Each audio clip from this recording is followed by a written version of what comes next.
Marshelle. Hi, Bridget. This episode, We're going to talk about what are the things that are going on in our lives? it's kind of like maybe this might be like, Yeah, sorta, kinda. life lesson. Hi. Hello. Hi. How are you? I'm good. I'm Bridget. I'm Marshelle. Welcome back. Yeah, sorta, kinda. We're here We are. for you. We're going to talk about some stuff today. We really are. We actually aren't entirely sure everything that's going to come up. We just know that it's going to be in the vein of the supernatural experiences we've had. We're going to start delving into that. We're going to go down the rabbit hole Yeah. that we're So in. buckle up, Buttercup. I was about to say that too. Buckle up, Buttercup, because we don't know where it's going to go. Yeah. Maybe a little bit of a campfire kind of story tell, like if, you know, we'd have s'mores if we were outside, but Or if we were at all eating sugar right now, which we're off the sugar. yeah, exactly. Yeah. So here we go.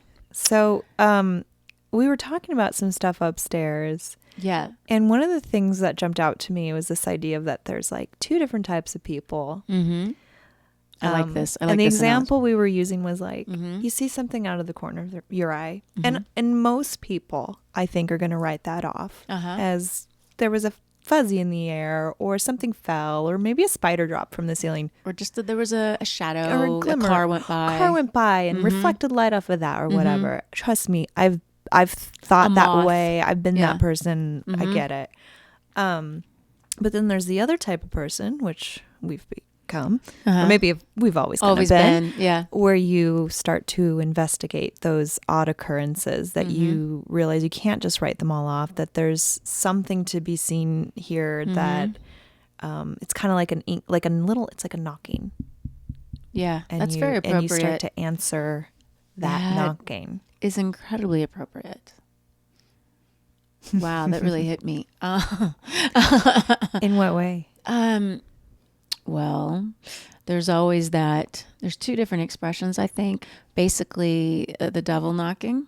And there's also, if you knock on the door, you know, is there one in the Bible about Christ saying something about knocking on the door? Knock and it shall be open. Yeah, I think so. Something like that. We'll have to look that up. But it's what voice do you listen to, which is something that I always say.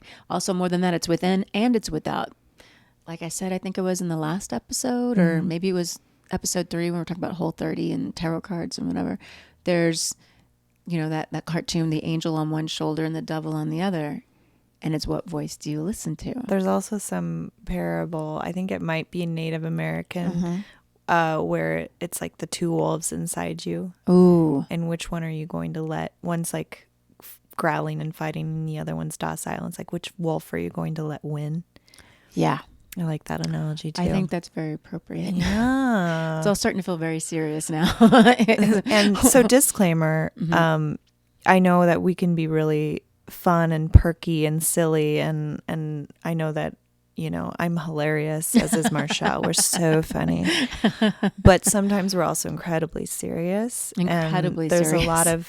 There's a lot of depth here and layers that most people don't, I know, I can speak for myself, don't know of me, because I'm not easy to get to know. I'm going to be honest. I don't think either of us is. Yeah.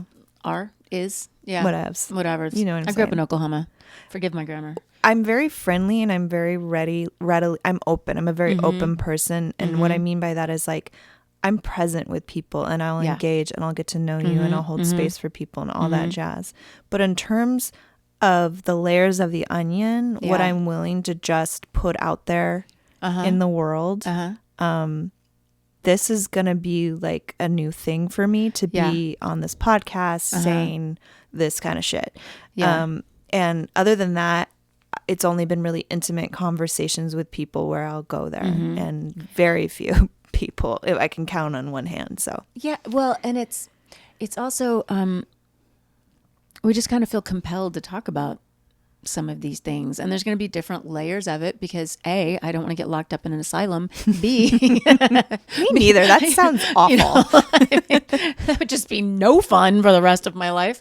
But it's real. And but it's hard to find words to put to it. And how deep do you go? Yeah. And you know what? We have a lot of time, meaning we have lots of episodes to be able to go into it deeper and define. But as we were saying when we first started this, there's got to be people out there that want to hear about it too. Because I think the problem with this whole supernatural, spiritual, mystical thing is that it's always been segregated. It's been divided. Okay, it's ghosts. Segregated, it's New Age. The same as segmented. It is now. Yeah, good. I like your today. style. I Thank like you. your style. Wow. You're right, though. You know, people kind of, it's like we put things in a box and then we put blinders on of looking beyond that. Here's New Age. Here's Right. crystal wearing people. Here's holistic medicine. Here's Energy medical healing. Energy healing. Here's Aliens. Yeah, ghosts, here's aliens. Here's dead angels. people, mediums, Yeah. psychics. Or do we just go with science? Do you know? And to Right. me, that's the problem with the world. It is all meant to be part of the same thing.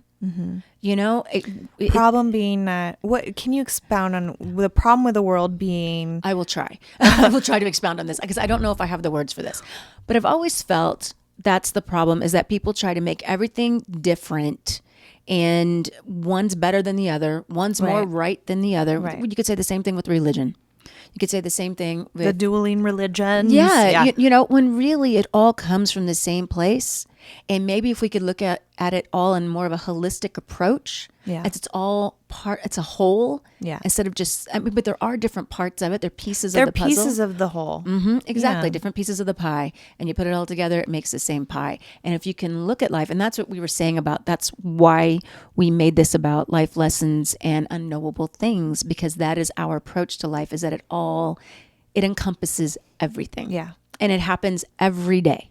Yeah. Every day.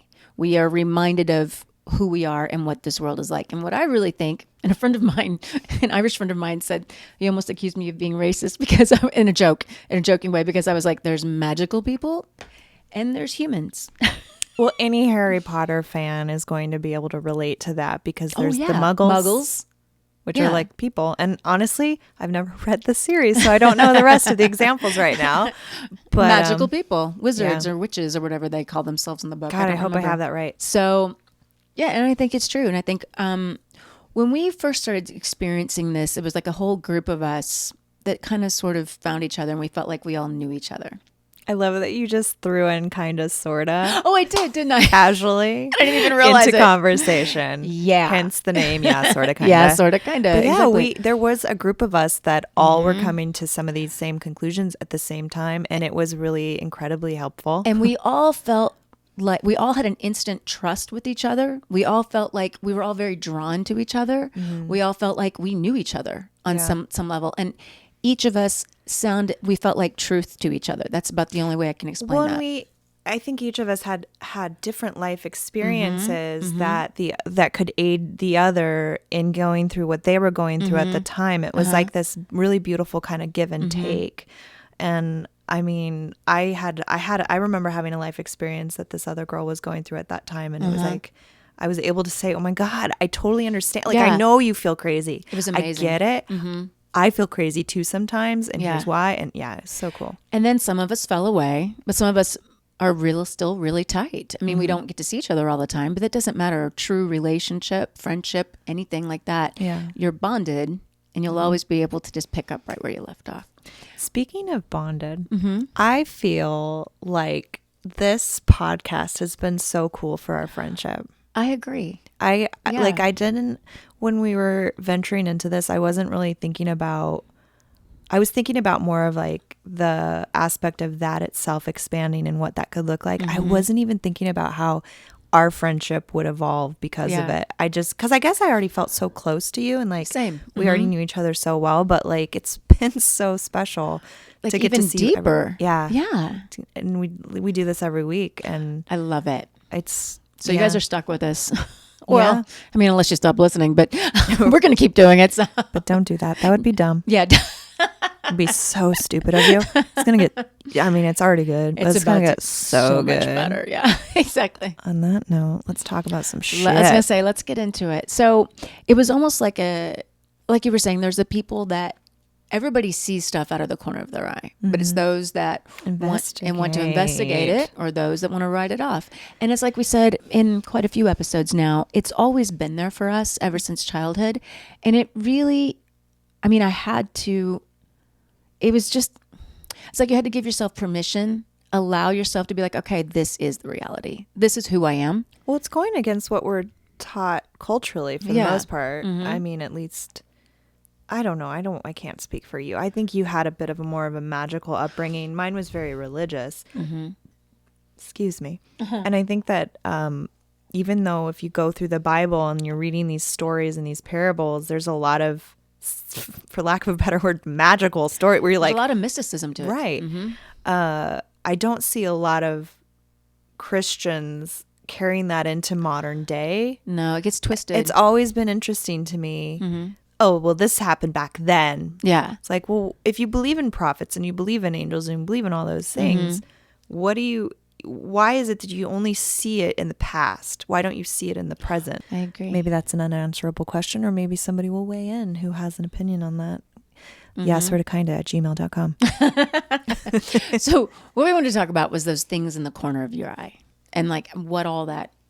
And oh my God, I have a perfect example. The time when I saw the apparition. That's the example of the two types of people in the car together. This is a great example. Okay. So driving Picture it. from like Seattle down to Los Angeles, leaving Ashland, Oregon, about to dive down into the Siskiyous. Over to the left-hand side, I see an apparition. now can you explain? Yeah, I'm getting literally what I'm doing.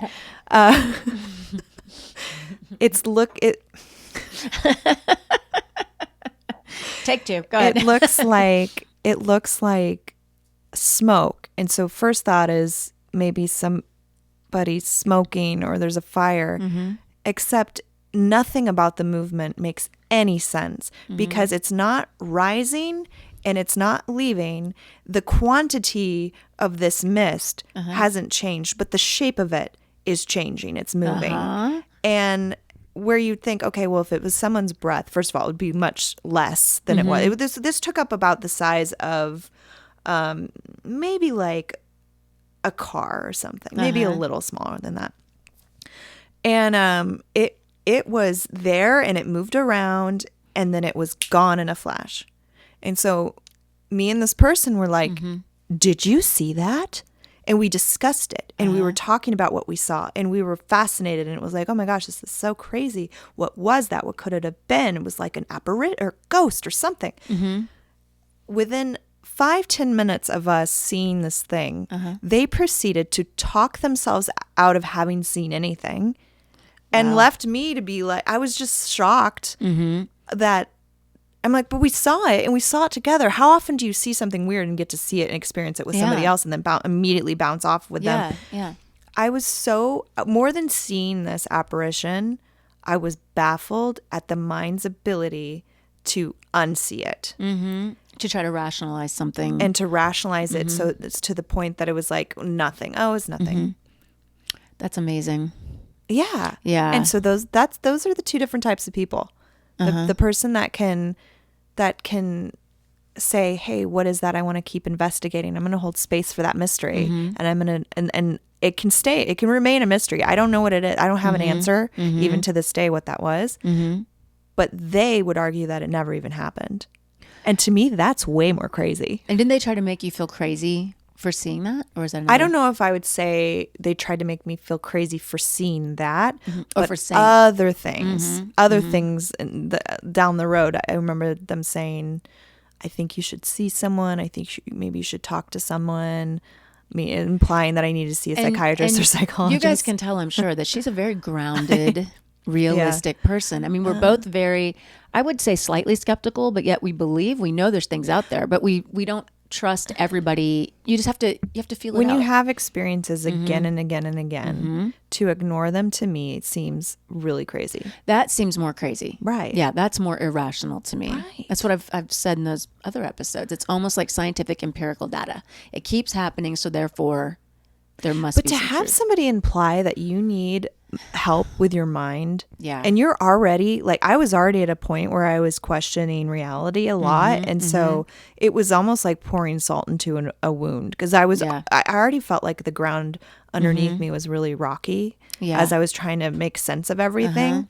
So for someone to say that was it was a real bummer. Well, it also shows you that, you know, as you start to embrace this side of yourself or the side of life, that not everyone's going to go with you on that journey. Right. You know, and that people start to naturally fall away. Yeah. You know, that's sad, but at the same time, I guess I don't know that I see it as sad anymore. I I don't kind of either. just accept, like, oh, you do you. yeah, exactly. You know? Go in peace. Right. Yeah, Godspeed. We have different things that light us on fire, and the Exactly. world goes around because we're not all into the same things. Yeah. We can't all fight for the same causes. We can't all, you know, it's just like you have to trust what moves you in life and what you're passionate about and what drives you and what interests you. And a lot of that is mystery of life exactly. and the unseen. And the, like, to me, this world is this multi-dimensional thing. Yeah. Yeah, that we're never going to completely know. But that's It's part of the beauty of unknowable. it. Yeah, exactly. Yeah. Which is why we're called, yeah, sort of, kind of. Do you remember that time that you and I were going to go to the Viper Room? This was before, I don't know, you hadn't even met Tommy yet. If it's the time I'm thinking of, I think I just met him. That sounds right. And the wind was swirling, and it was like there was something that just told us not to go that night. Yeah. That's a great example of how you and I move through this world. It is a very good example. That we were out and about. That didn't we end up going to the Frolic Room? The Frolic Room instead. I love that place. So or used to. Marshelle and I, we got ready to go out that night, and we were together in her car, and the intention was to go to the Viper Room, and I'd never been before, and I was gonna, like, you know, Have her meet Tommy. Yeah. Yeah, and just check out, you know, who's this guy that's caught my best friend's eye. And the girl thing. We just had this feeling like, no, think it's don't the time. go. And it was also really windy that night, and it was like, there just felt like a swirl in the air. It was this really palpable feeling, and so we trusted that. And then we went to the Frolic Room instead. But here's the thing. That's the end of the story. It's not like I can say, oh, and then something bad happened, but we had avoided it and this, that, and the other thing. No, we ended up having a great night. We had so much fun. Yeah, we had a lot of fun. Yeah. But the point in trusting that feeling or that guidance that we get, you don't always know why. You just have to trust it and go with it. And so a lot of times we'll get those little inklings, and sometimes it's like, which direction am I going to take? Which roads am I going to take to get from A to B? Yeah. And I'll be like, oh, I feel like I should take a left instead of go straight today. I used to do this game where I would flip a coin with my son. It would always freak him out. And I'd be like, okay, which way? Heads left, tails right. And one time we wound up on the top of a mountain. This is a total side note, but he was like, I don't like this game. I don't like this game, because we're like way up on this road. And it's like, so. But yeah, so flipping a coin, That's hilarious. Oh, I've definitely done that when if you have a decision to make and both things are weighed equally, why not flip a coin? It's fun. Yeah, exactly. You know, if it doesn't matter. And if you find that you're disappointed that it landed whichever way, then maybe that's your answer. So maybe true. that was the way to go. That means you want the other one. Exactly. And then in that regard, it helped you make your choice. This reminds me of something I was just reading today, where you can look back. They were talking about looking back at your life, all the events in your life, and how it's kind of fun. And you can see where even the bad stuff led you. I was telling you about this a little bit. The bad stuff led you to where you are now. Like, let's say you had a bad roommate that you just hated, but they introduced a book to you that kind of changed your life, you know, or you moved somewhere and you didn't really like it, but it really, and you were kind of alone, but it made you have time with yourself.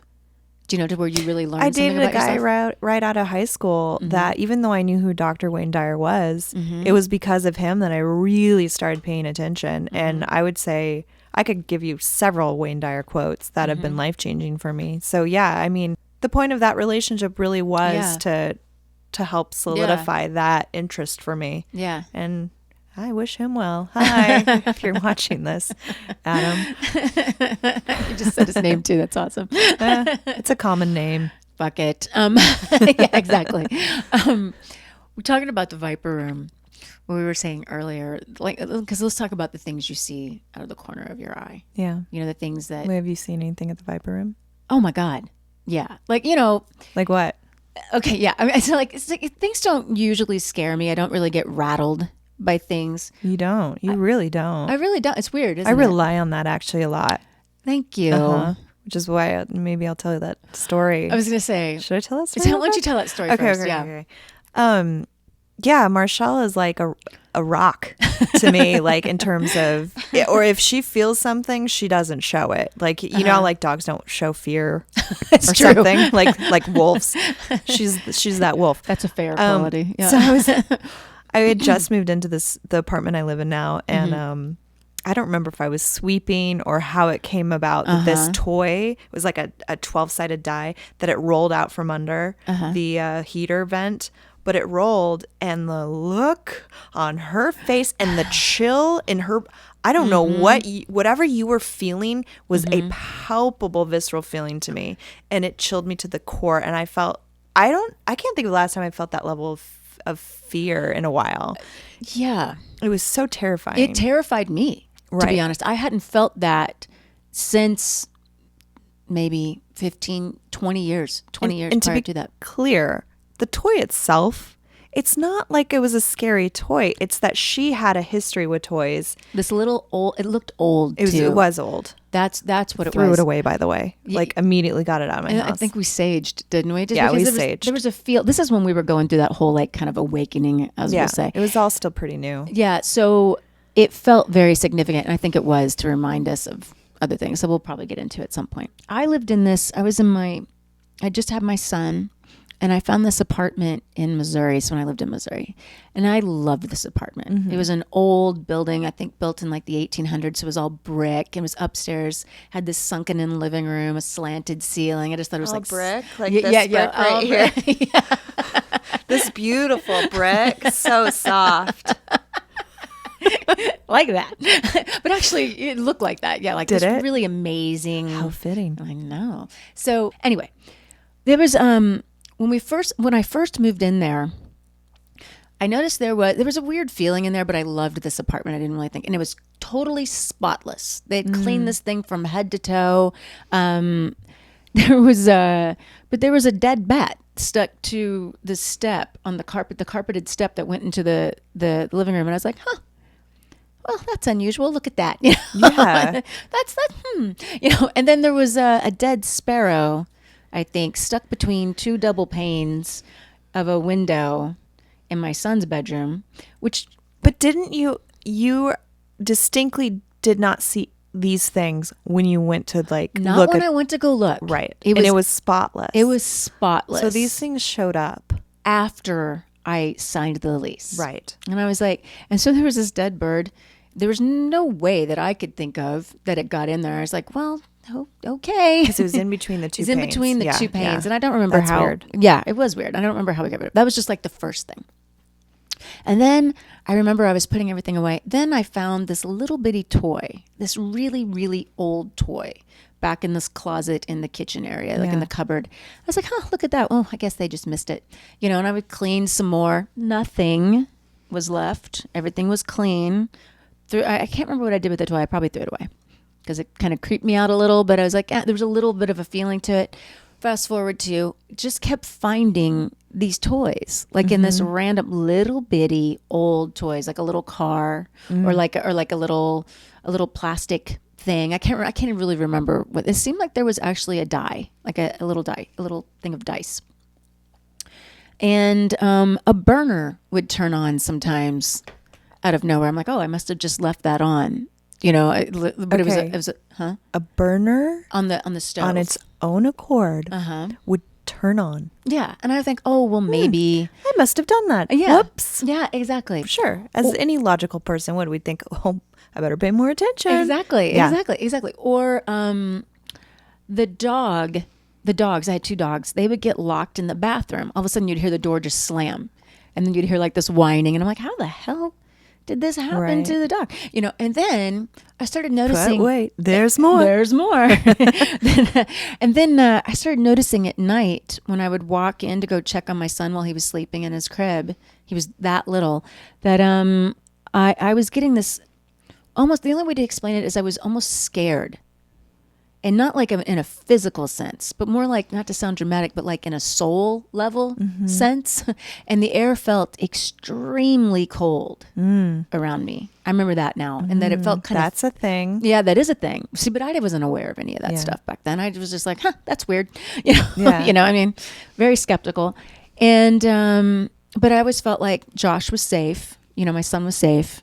And I would picture, for some reason, I always kind of pictured light around his crib, which I felt like that would protect him. I don't know why, but that was just something that came to me to do. Yeah. And so fast forward to, my son wasn't there one weekend, and I had some friends over, and there was this young kid, and we were all smoking pot and drinking a little bit. And there was this one kid, he just smoked a little weed. And all of a sudden, he started getting really nervous. And I don't remember everything, but what I remember the most is he started freaking out, like freaking out. He started screaming and started saying that I don't remember what he was looking at, but he just like started freaking out, covering his face, looking in the corner, getting really scared. And he started screaming, and he ran out of the house, down these stairs, out into the streets, just screaming, saying that this house was a gateway to hell.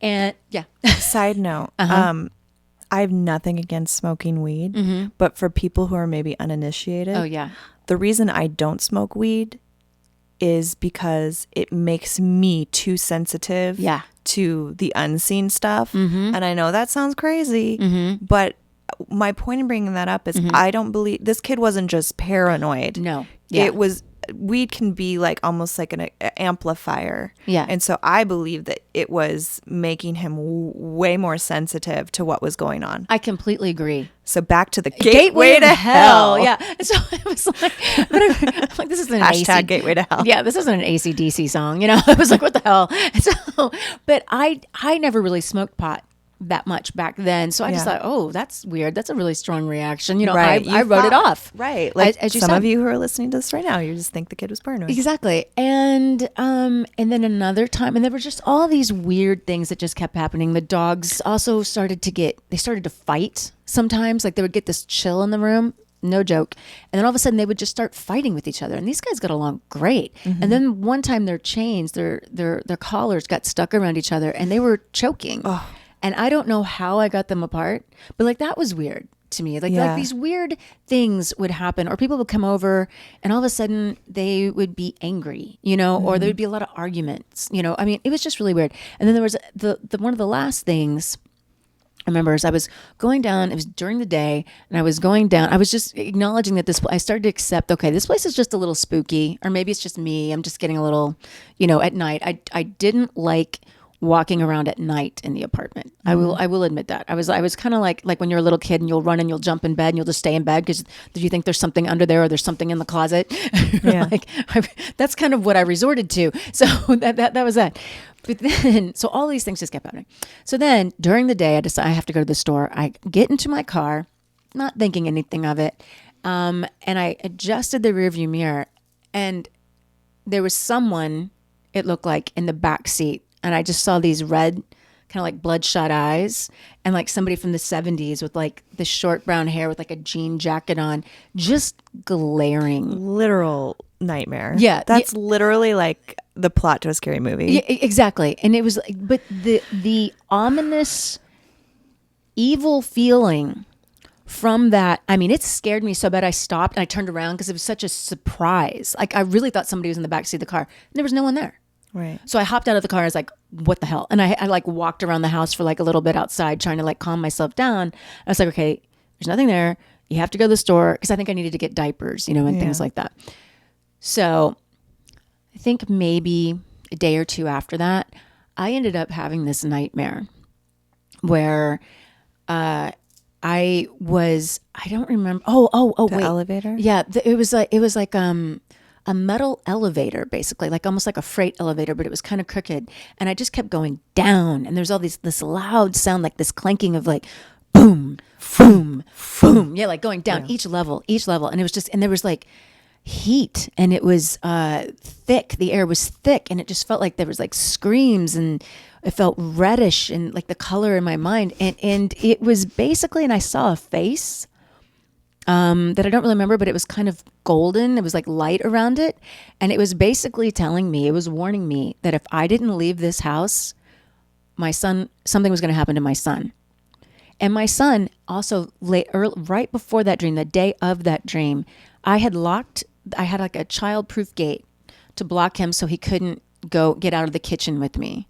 And I had the door, I guess, I thought I had it locked, but needless to say, somehow he got through that gate in his walker and was going right for the open doorway to go completely down the stairs. And that would have killed him, 100%. Mm-hmm. And then I had that dream that night. And I woke up, I mean, in a sweat. I was screaming. It was the most terrifying, most visceral. I have never experienced anything like it since. Mm-hmm. And it really felt like a message. And I was like a big old warning. Yeah. And I was like, fuck that. I got out of that house. I was like, I am out of here. And I went and I stayed with my mom. I got out of my lease, the whole thing. I didn't care. I didn't care how much money I was out. I didn't give a shit. If I have to pay rent for the rest of the year, that's fine. I don't care. I managed to get out of it and all that. But it turns out that I was telling somebody about this dream. And it turns out that somebody that had been there that night when that kid had gone screaming from the house saying that this was a gateway to hell, that was exactly what he saw, was what I dreamt about. He said all of a sudden he went somewhere, or he felt like he went somewhere. All of a sudden he was like in this big giant metal elevator, and but it was kind of crooked, and he was going boom, boom, boom, down all of these levels, and the heat and the air, and he felt like, and he saw, like, he said demons and screaming and just, I mean, it freaked. That's why he ran down the street freaking out. And nobody ever told me this because they didn't want me to get freaked out, because I already didn't like the house as it was. I was starting to get this feeling of like, but I was like, okay, that's not realistic. You got to stay. This is where you live. You signed a lease. And then I had that dream, and I was like, turns out like a year or two later, they demolished that building. There was a basement in that house. Mm-hmm. And within that basement was a secret dungeon, basically, that had shackles. They had like torture devices, and this shit was old. I mean, it was like really, really old. Didn't you say like 1800s? Like the 1800s. And that house was built during that. So obviously they had said it looked like people were tortured down there. Yeah. There's shackles in a basement dungeon. Good things probably aren't afoot. No. And it felt, I mean, that house felt evil. And I don't know that came across in my story, but there was just so many bad things. But I just kept finding those toys. Oh, and then also, this is the peekaboo thing. So I would find all these toys, and you just kept getting scarier and scarier and scarier. And then after I moved out, my friend who used to babysit my son, she was saying when I was going to school, she was saying, you know, I'm so glad you guys moved out of there, because I didn't want you to think that I was crazy. But Joshua would sit on my lap, and he would just start giggling, and he would look in the doorway and just start playing peekaboo with nothing in the door. He would just giggle and giggle and shit, and he just kept doing it. Wow. And she was like, Josh, what are you looking at, sweetie? What's that? What's going on? She said he would just giggle and point, because he couldn't really speak back then. He was an infant, and just point to the doorway. And she didn't want me to think she was crazy. And then when I told her that, she was like, she's like, that house was evil. She's like, and she would never talk about stuff. Yeah. You know, I mean, that's what was amazing to me about that. So fast forward to me knocking a toy out from under this heater vent, and the look on Marshelle's face, like for her, it was like she was thrust back in time to that level of fear. Mm-hmm. Yeah, I felt like it had found me. That's what I basically felt like. I felt like that energy was back, that it was around me, or that had been looking, you know, I don't know. I mean, that's how I felt. And that's why we got rid of it.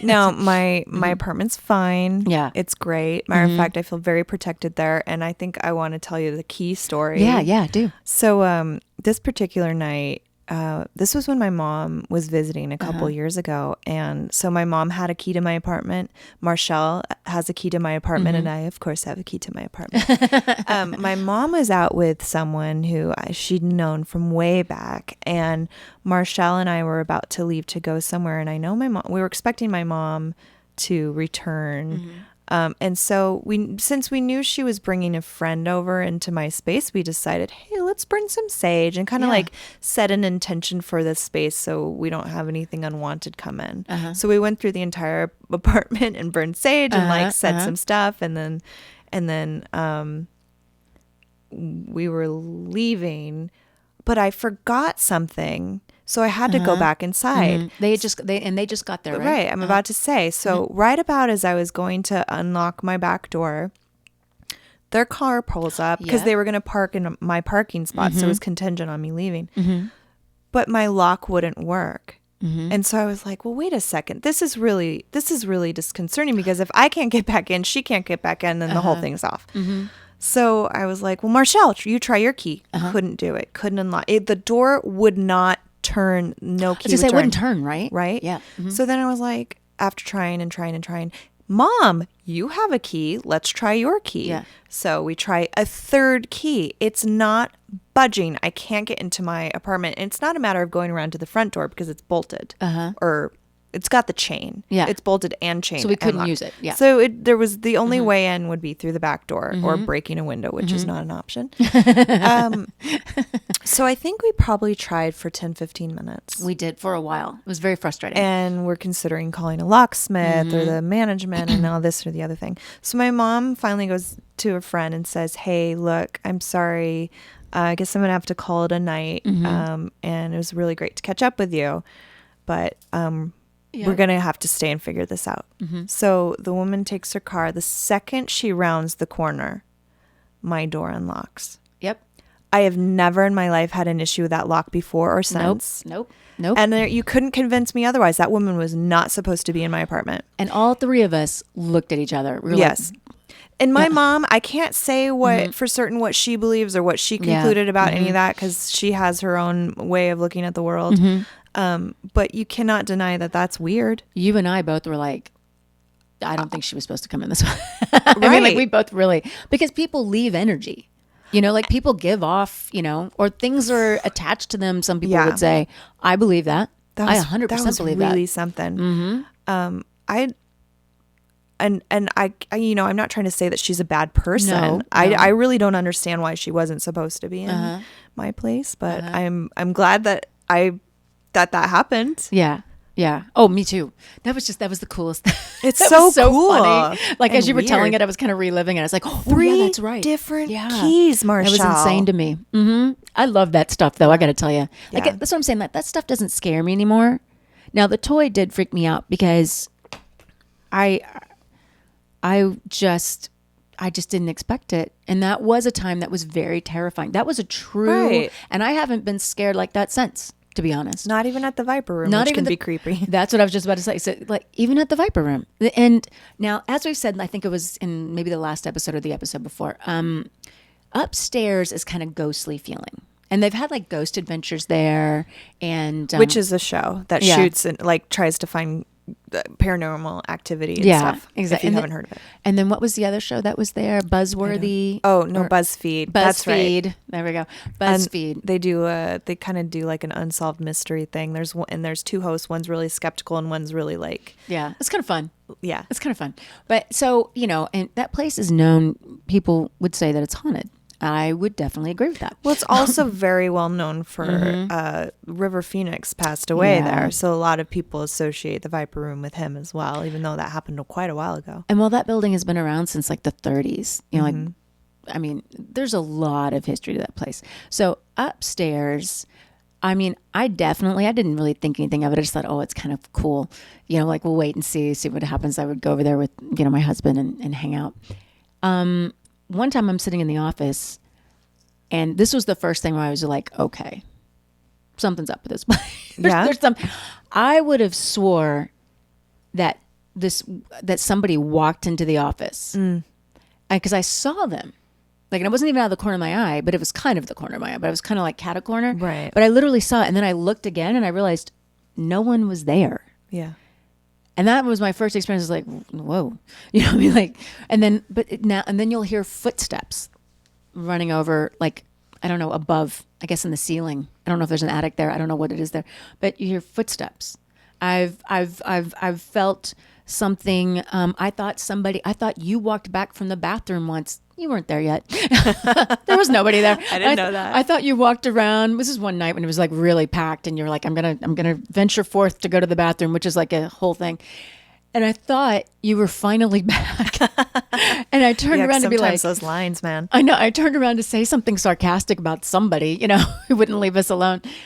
And you weren't there. And I was like, oh, okay. So there's also a spot that people will have experiences. The knees will buckle. Yeah, they'll fall. Some people have fallen. Some people have fallen. passed out. Yeah. Right. It's like a particular spot at the bar. Almost, I guess, like a mini little vortex. Yeah. Or whatever it is. But for whatever reason in that same spot, people have little whoopsies, little accidents. It's true. When I first met Tommy, I was standing in that spot later on that night. Yeah. And I did notice my knees buckle. I made a joke about it because I didn't know that was the spot. Yeah. And when they were doing the Ghost Adventure story, Tommy talked about that spot. And I was like, that is a thing where people pass out and they get their knees buckle? I'm like, I just thought it was you, you know? Like, wow, you really got to me. I get so weak in the knees. But no, it wasn't him. So that seemed funny. But he said, people have said that like bottles will get knocked off the shelf for no reason, will go flying off the shelf, or glasses. Tommy said he's seen it, and Tommy's a big skeptic. Like he just doesn't, he doesn't, he's cool. He can't talk about that shit. So but he said he's seen glasses go like sliding across the bar, or like he's felt things. He's seen people pass out in that exact same spot. But he does admit, this is what I was going to say, when you go downstairs, that there's like a pressure change. And the air feels thicker. Mm-hmm. Like what happens for me when we were talking about sometimes physical symptoms will happen. Yeah. For me, it seems like whenever I'm in sort of a darker, if there's something darker around, it'll make me take notice to like pay attention to what's going on. I feel like there's like the right side of my nose starts to drain. It's like some like your sinuses? Like my sinuses just starts to like on the right side. It's always that one. And or you'll feel like you'll hear sound in your ears or I don't know. It just feels heavy. What, were you going to say something? Mm-mm. But downstairs definitely feels more evil, I got to say, or more serious. It's more of an ominous feel. To me, yeah. I can feel a difference. The air feels thicker. It feels, God, how do you put these things into words? I know. It's palpable and it feels physical and almost a dampening of, I don't know. It's weird. Yeah, it's weird. I wish we could get this really across to you guys because it's really cool though too. At the same time, because you're like, wow, there's definitely something else going on. But like upstairs though, I felt like things have been pulling my hair or kicking the stool I was sitting on, and I was getting mad at this guy next to me, and then I realized he wasn't doing anything. I mean, like all kinds. And then downstairs, now I heard through the grapevine from people who know Johnny Depp as well that he saw, and I didn't know this when I saw this thing, that he was downstairs in the downstairs lounge and he saw like a dot like floating through the air. Mm-hmm. And I think he heard static and then he kind of like blacked out. He didn't really remember like what happened. And then he like woke up. If I'm remembering that correctly, it's close enough to that. It's close to that kind of a story. I was downstairs and I was walking into the lounge and Tommy was doing something. He went to the closet and I looked up. There was someone sitting on the bar, but like in a 1920s or 30s style shirt. It was a guy with like suspenders and he turned his head towards me and I heard static and then I don't really remember. And then all of a sudden I looked again and he was gone. Wow. I am not kidding. And then I heard the Johnny Depp story later and I was like, static? He heard static? And the guy told me the Johnny Depp story because I mentioned static. And he was like, oh my God. And supposedly, I don't know, maybe somebody's buried down there. They don't know. But there's definitely like maybe died there or something. Yeah. I don't really, like, I'll see stuff out of the corner of my eye, or I'll see stuff in my mind's eye, but I don't see really stuff in real space that is that much of, like, what you're describing is like, that sounds like a person. Like, you sound like you're describing like a ghostly person. Yeah. I haven't had a lot of experiences of seeing things, but I've certainly felt a lot of stuff, or I'll know things. Yes. She does. I can completely contest to that. Yeah. Attest to and this. sometimes it feel like the information I know feels eerie and significant, where I know it's like, oh, this is a premonition. Like, it has a certain quality of feeling. Sorry, I just realized I'm very far from my mic. And then there's times where you are just privy to information that hasn't been stated about maybe like a person that you're encountering, and it just feels like a little superpower where you're like, oh yeah, that's interesting, and you just, maybe I'll just like kind of sit on that info. I've gotten really good about, there are things for me to know and not to say. Exactly. And I've gotten really good at not giving advice unless I'm asked, because it's kind of a waste of time and energy unless somebody is ready to hear some stuff anyway. People have to be ready to hear right. it. So one of my physical sensations I'll get is like, I call it my spidey sense, is like, it feels almost like a squeeze on the arm, as if there was like pressure, but it's a little different than an actual squeeze, because it's not. I don't think. I mean, I guess it could be a non-physical thing trying to like give me that sensation to get my attention. Yeah, I wonder what it is. Are they trying to tell you they're there, or? I don't know. I basically just pay attention. I have not, it's been happening to me now for years, and I've not come to any conclusions about what exactly is happening.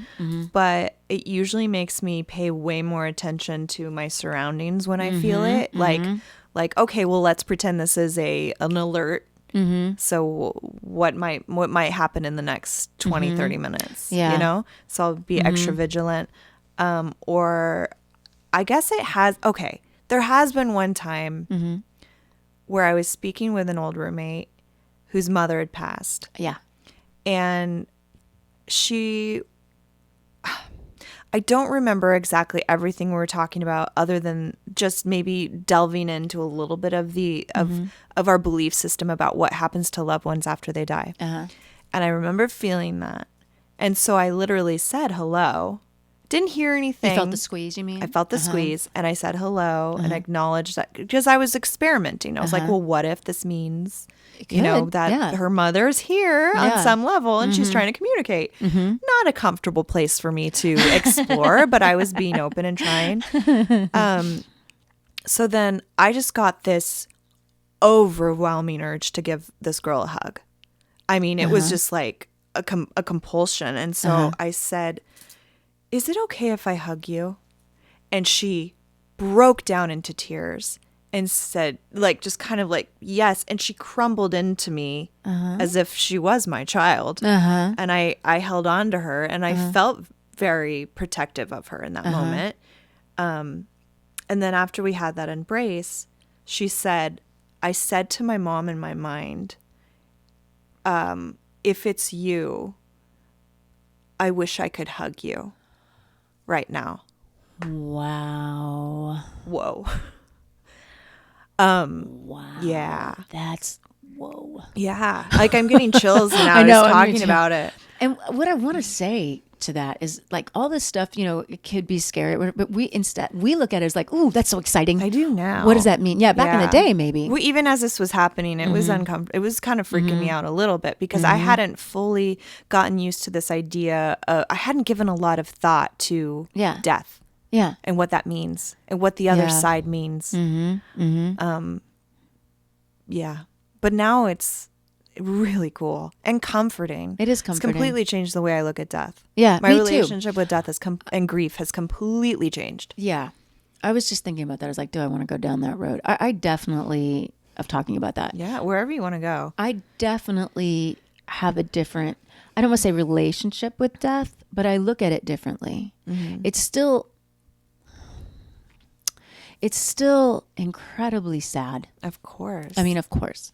But I do feel like the real them is still around. I remember when my grandfather died, I was in the hospital room with him. There was a whole bunch of us, my whole family. And when he actually passed, when he left, that's what it felt like. It was like the room all of a sudden kind of became sort of fuzzy to me, like on the outside, like sort of like opaque, you know? And then it was like I saw something leave him, like something kind of whitish, lightish, almost misty, like go straight up. And I remember everybody was crying, and like the sound got really different to me. And I remember just smiling because I was crying. But then when I saw that, I just felt so warm. And so I'm about to cry now. I just felt so filled with love. And I just smiled. I'm about to cry. Yeah, I just let it go. I just smiled because I felt like that was my grandpa. It was.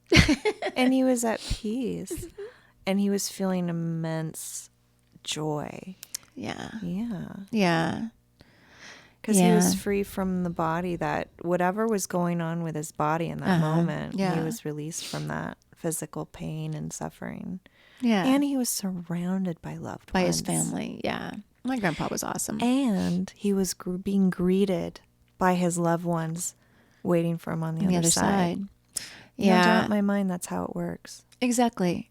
When I had a very old dear friend die a few years ago, and that was like the kind of like a lifting of the veil. I'm about to cry again. I didn't expect this, but of realizing how magical this world is, and how like it's almost like a game down here of like, let's see how far can we go, how can we get to where we're supposed to go, and how quickly can we do it, and it's almost like. I can't really explain that, I don't think, because I'm starting to filter myself on what I want to say about this. But I definitely feel like he's still very much around. Yeah. You know, and that he's his true self. So, I don't know. I think what it is we miss the physical sense of them. We miss the things that could have happened. You know, or that could have been. And we put a lot of stock into the physical aspect. I mean, it's real. It's so, I'm knocking on something wood here. Yeah. It is the most palpable. So it seems like it's everything sometimes. Well, it's like we say, we're spiritual beings who came here to have a physical existence. And I think maybe we want to share that experience with certain people, and we all find each other. I believe in that. Yeah. I believe that's why certain people, you have these connections to people you can't explain, but it doesn't mean they're going to be in your life forever. They could just be there for a little bit, or maybe you're just supposed to grow together for a little bit to figure things out. Like some of our friends, you know, that left the circle, you know, we couldn't have figured out who we are and what we are and the way life is without each other. And then everybody has to go off on their own way. I was going to say, I don't know that I've ever had an experience with a human, because I've had pets pass, where they've had that moment of passing. But then I keep thinking about, there was this accident that happened right in front of my bedroom, and while I was sleeping, and I was really, really, really tired that night. But I was aware on some level of this horrific accident happening, and it. And I always had felt like I had a sense of a person, like almost being like pushed, like the impact, like they were thrown, not physically their body, but their soul, if you will. That makes sense. But because I wasn't like fully conscious, I was like half asleep, but I never really had given too much thought. Fast forward about, I think it might have been 2 years. I was at this restaurant, and I felt compelled to talk to this table of 3 people. It was 3 people. My fingers went to 4. 3 people. Well, you would be the 4th. But yeah. or. Whoa. Holy shit. 3 people living. Well, anyway, the parents, which I found out, had gone to pay their bill. And so I was speaking to this like daughter, and she's like, I could just tell that there was both a heaviness, like grief, but like relief at the same time. She just started to speak about where they came from the hospital. and how they finally pulled the plug on her sister who had been in this horrific accident. And I knew instantly that it was the accident that happened right in front of my apartment. I don't know. I just knew. And I said, that sounds like, was it like a big SUV and it rolled over a bunch of times? And she was like, yes. I was like, I literally took pictures of that. Like, it was right in front of my home. And wow. I'm so sorry. And she was explaining how this poor girl they tried just so hard to save her because she was so young, but she was a vegetable. And what I'm realizing is I don't think she ever came back to her body after that. Wow. I think she left her body at the crash, and I felt it. And that maybe, I don't know how it all works, but maybe she couldn't be put to rest until her body was like allowed to pass. I bet that's true. But the family was relieved. I mean, it was sad, but they were actually relieved. They didn't want her to be kept alive in that way. They didn't wish that for her, but it was like the hospital had done that and it was out of their hands somehow. But it was so many layers to that were fascinating to me. The compulsion I felt to speak to these people. Right. I wouldn't normally like just be like, how are you, to a complete stranger. No, that's not you. And start to investigate. But I just followed that, and it was very interesting. So that's sort of the lesson in that a little bit, is follow the prompts. Yeah. Let's pay attention to what you're feeling or what you're hearing, and don't write it off as crazy. Or if you do get, or like pets we both have stories of this. Like my dog would just, in the corner, there's nothing there, but my dog will just start barking. Yeah. And this particular, and you're like, but you can't help but get a feeling of like, I think there's something there. You know how cats will do like the slow blink? Uh-huh. Like if I have like Sophie will often be looking off. She'll be doing the slow blink. And I'm like, who are you slow blinking to? I know slow blink means I love you. Who are you loving on? Wow. She'll just be looking off. And I don't think I blink. realized you were saying that once. That she looks off in the corner and does that. Well, not necessarily a corner. It Or could be a doorway. It's just off where nothing else is. Like the baby, like my son, as a child, Yes. if you can't see it, like I'm doing the hands over the eyes. Peekaboo. Yeah. Completely. Beautiful rings, by the way. Well, thank you. Thank Love you very your much. jewelry choices. Thank you. If you were watching us on YouTube, you'd be able to see our see. jewelry choices. There's so many amazing stories of just, I think, like I don't think River Phoenix is still at the damn Viper Room, but I think he is at peace personally. Yeah. But I think energy can be left when something traumatic happens.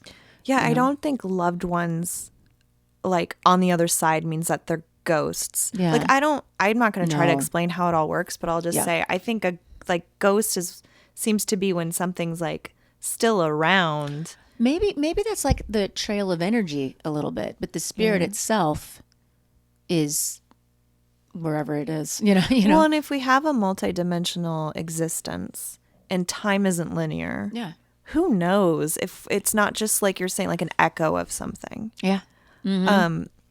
Also, I recently came across this explanation for being like someone being psychic and someone being a medium, and it really clicked for me. Now I don't label myself. I can use the word intuition pretty comfortably, but I've never thought of myself as a medium or a psychic or whatever. I agree. Same thing. But they said it as like this, that a medium is able to read and communicate with consciousness that is no longer in a physical form. Okay. And that psychic ability is the ability to read and interpret energy. That makes sense. And I was like, oh, I can buy into that. I'm going to borrow that. Yeah, I'm I going to like borrow that. that because I talk a lot about energy and being able to read and sense energy and feel energy and all this and the other thing. And it's, if that's what psychic is, then all of a sudden it feels really accessible. Yeah. And it makes me think, well, then are we all a little psychic? Or is it just a matter of being open to it? I mean, maybe it comes down to choice, choosing to dive into that or you close yourself off. Yeah, because we all have senses that are physical. Yeah. And that makes sense to us, that some of us might have a stronger sense of smell or better hearing or better vision. I think there are also sixth senses. Exactly. And that maybe they're stronger for some than others. I mean, you and I feel like you will talk about seeing things. I will talk usually about feeling things. It's just a different way of interpreting energy. It really is. Yeah. Or like places will have a vibe. They'll have an energy. That's what we were saying about the Viber Room. It has this almost like a vortexy kind of feel. I don't know what it is. I love this example. Have you ever walked into a room after an argument has taken place and you can still feel the tension? Yeah. It's like a palpable feeling. It feels thick or heavy or just unnerving. Yeah, unnerving. It's like maybe phonetic or frantic, and that's you sensing energy. Yeah. That's why when you get your place, you get a new place, or you move in somewhere or whatever, you want to sage it, I think, because it does feel like it clears the air. Get rid of the old residual energy of the past inhabitants. When I was in Italy and I was visiting these, what are they called, domos? These churches, extravagant, beautiful churches. There was such a peace walking in there. The energy felt special. It just felt like a special place. You don't have to be religious to appreciate that there's an intention for these buildings and that it's palpable, and that when people go again and again with this intention and this love and whatever, that it can be felt. The space holds that. I agree 100%. Whenever I travel, I like to go to old churches. I like to go explore, and it's not because I think religion, that's a whole other topic, but I think that it's kind of sometimes it's twisted things a little bit. But I believe in God. I do. And I feel like that intention, like you said, was there in those buildings. That's why they were built. And when people gather, to pray or whatever, I think that, that energy it's there. You feel it. Something special happens. Or like, I'm thinking of Oklahoma right now, because there was a lot of sadness with the Native Americans in Oklahoma. And I remember one time my brother and I were driving to my dad's. I've told you about this. It was really late at night. We were going there for Thanksgiving, and we were driving around this corner, and there was a bunch of trees and a little bit of a clearing over across the way. And I think it was a full moon, so we were able to kind of see a little more than you usually could.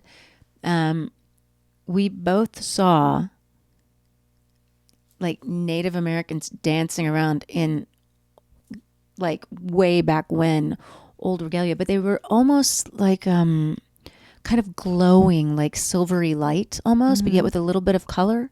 And they were dancing, and then we could hear this song. And we'd been listening to, a book on tape, or something. So we were like, da, da, da, like, and then all of a sudden we both, as we're approaching this corner, we both were looking straight ahead, and we both kind of stopped. Not driving, but I mean, like we just, our heads were just like, huh, and then as we turned the corner, we were both kind of quiet, and my brother goes, or I think we both said around the same time, did you see that? Did you see that? And then we both like, we heard it, and then it just disappeared. It just disappeared. Otherwise we would have thought there were really some people there that were kind of silvery looking, but we would have you would have justified it as maybe something literally happening. Yeah, because it's Oklahoma. As opposed to maybe like an echo of something happening. Yeah, but I mean, it was magical. I mean, and so you two saw it together and were on the same page. But he stayed with it. Yeah, he stayed with it. As opposed to my apparition story where the other person was like, nope, didn't happen. Exactly. Which I had you said something about, I don't know, I can't remember, but somebody blacking out. Maybe it's something you did. This same person, the apparition story, they had a story when they were younger. They were at a friend's house, and the friends had always talked about how there was a ghost there, a ghost there, a ghost there, and that made him nervous or whatnot. And he was like in the bathroom and doing whatever you do in a bathroom, and he said that the shower curtain all of a sudden, just like as if a gust of wind, just like moved really strongly. Whoa. And he says he doesn't remember what happened after that, but that what the people said happened was that he walked straight out really slowly outside into the rain and laid down on the grass. And that's where he woke up. So he blacked out. And they were like, wow. Hey, are you okay?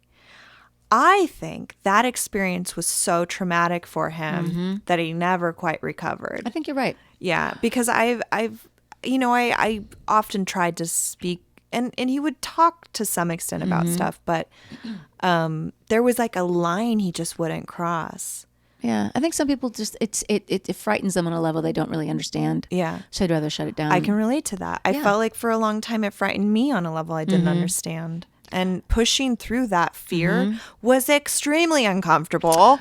You telling that story about the house, it reminds, like, ever since I was little though, I always felt like I saw or heard things.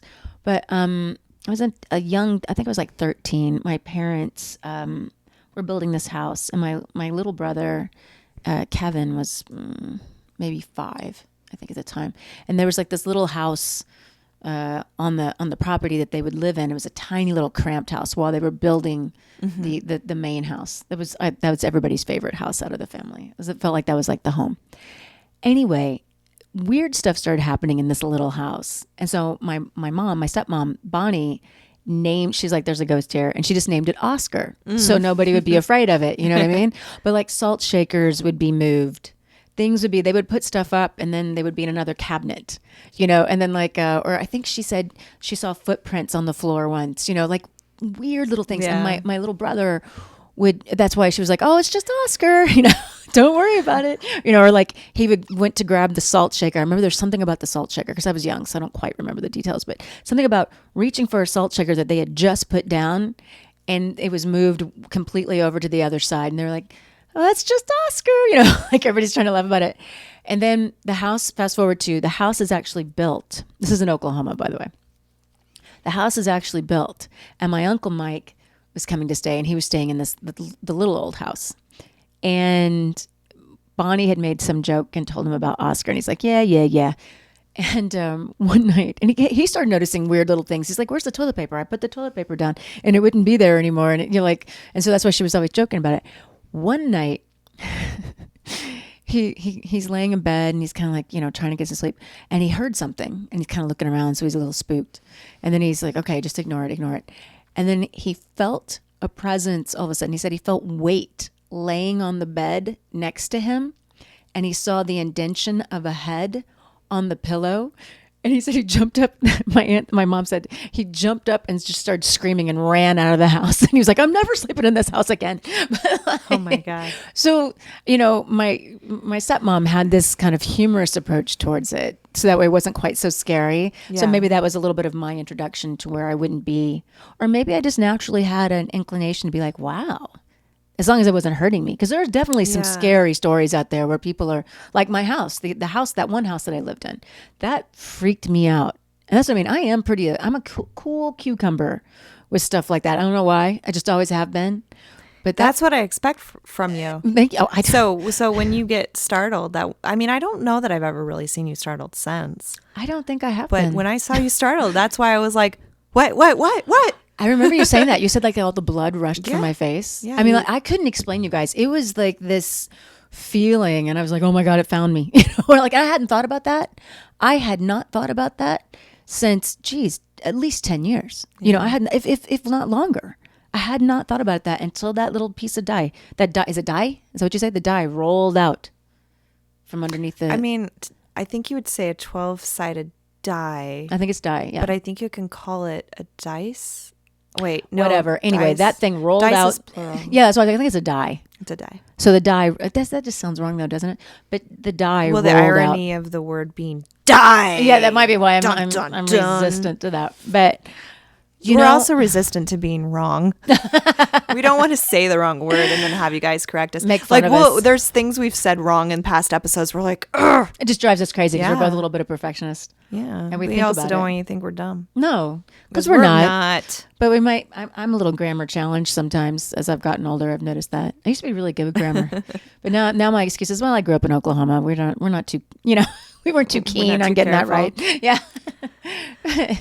Well, we did it. We did it. We started talking about it's a good some start. shit. I think it's a good start. As we were talking, there was other things that were popping into Me my brain. too. I was like, nope, we're going to save that. We're going to save that little one. Me too, for because later. there's so much Yeah. to dive into with that.